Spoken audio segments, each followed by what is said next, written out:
굿모닝 마켓입니다. 메타가 해냈습니다.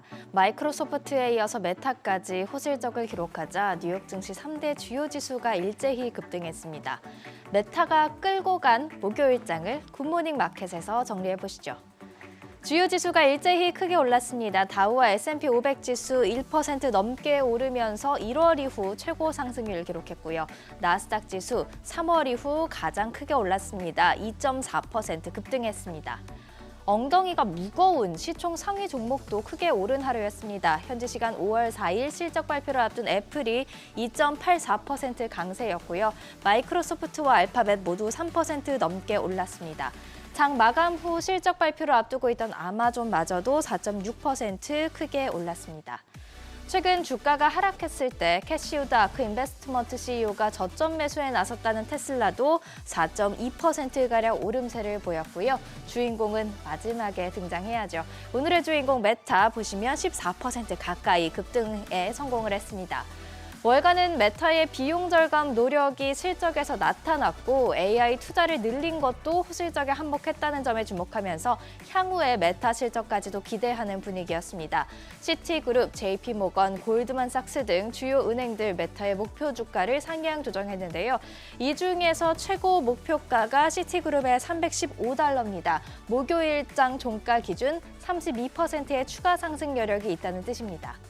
장 마감 후에는 아마존이 실적을 발표했죠. 호실적의 바톤을 이어받았습니다. 매출과 주당 순이익 모두 시장 예상치를 웃도는 모습을 보였고요. 아마존 웹 서비스의 매출도 기대 이상으로 나왔습니다. 2분기 매출 가이던스는 1,270억 달러에서 1,330억 달러로 예상치였던 1,301억 달러를 사이에 두고 나왔는데요. 1년 전 대비 5에서 10%의 상승률을 2분기에도 예상한다는 뜻입니다.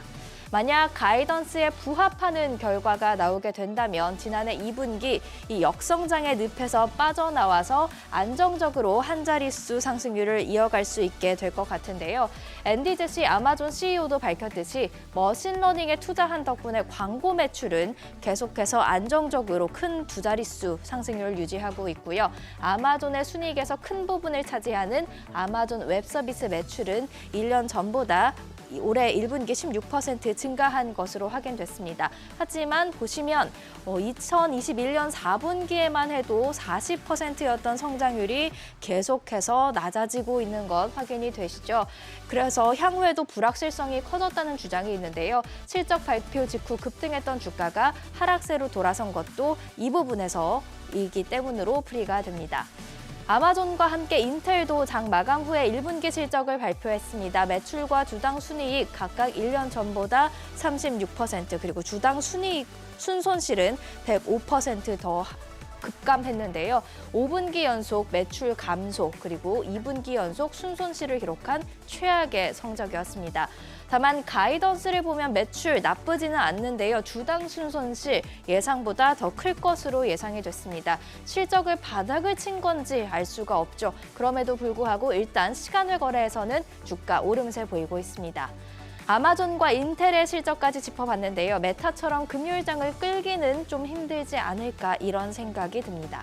한편 이날 미국의 1분기 경제 성장률 GDP 속보치가 나왔습니다. 나오기 직전까지 예상치 0.4%부터 3.3%까지 극과 극이었는데요.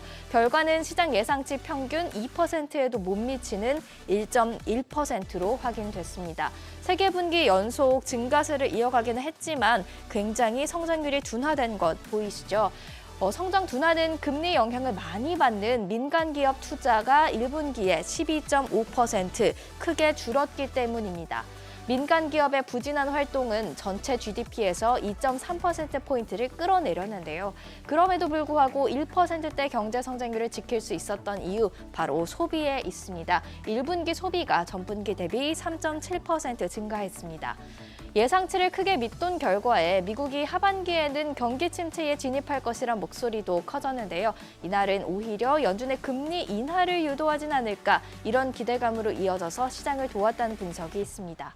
하지만 이날 GDP 보고서에서 확인한 개인 소비 지출 가격 지수를 보니까 헤드라인 그리고 근원 PC 가격 지수 모두 직전 분기에 비해서 상승폭이 커졌습니다. 금리 인하를 돕는 지표는 아닌데요. 현지 시간 오늘 발표될 PC 가격 지수를 통해서 최신 추이를 한 번 더 확인할 필요가 있겠습니다. 실업수당 청구 건수도 전주 대비 하락했습니다. 신규 실업수당 청구 건수의 경우 예상치 24만 9천 건도 하회를 했는데요. 노동시장이 여전히 강하다는 것이죠. 금리 인하에 단호한 연준의 마음을 돌릴 수 있을지 미지수입니다. 은행권 위기가 부각되며 상승하다가 잠깐 주춤했던 비트코인이 메타의 호실적에 다시 반응을 했습니다. 현재 오전 8시 기준으로도 계속해서 3,920만 원 선에서 등락 반복하고 있습니다. 하락세를 이어가던 국제유가 안정을 찾았습니다. WTI 브렌트유 소폭 오르면서 WTI가 배럴당 74달러 선에 거래 마쳤고요. 약한 성장에도 불구하고 국채금리 오름세를 보이면서 10년물 국채 수익률이 3.524%를, 2년물이 4.082%를 기록했습니다. 지금까지 굿모닝 마켓이었습니다.